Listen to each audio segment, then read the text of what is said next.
Today, President Obama doubling down on his jobs plan in Denver. In an interview with ABC News, Treasury Secretary Tim Geithner defended the number I just mentioned, $200,000 per job, and said it's the wrong way to measure the bill's worth. David Stockman is the former budget director under President Ronald Reagan. Okay, as budget director in Reagan's White House, would you have approved a $450 billion plan that we have to go out and raise the money for? Absolutely not. This isn't a jobs program. It's just more deficit finance, pump priming, and I would call it Keynesian snake oil. The government needs to get its own house in order, and we have to stop pretending the budget is a jobs program. It isn't. And if we need to cut spending, we must cut spending. If we have to raise taxes, let's do that.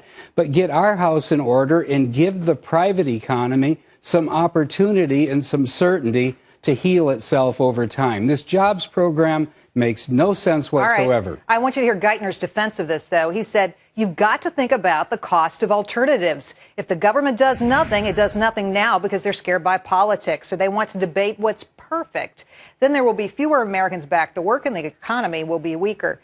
There's no real evidence, though, that this stimulus spending has done anything to really bail us out here. We've had 4 stimuluses so far. We've had no recovery. This economy has huge structural problems that have been built up over decades. And so, therefore, to continue to do the same failed, action over and over and over makes no sense. Particularly cutting the payroll tax right now. I understand every American worker would like to have a payroll holiday, tax holiday for a year.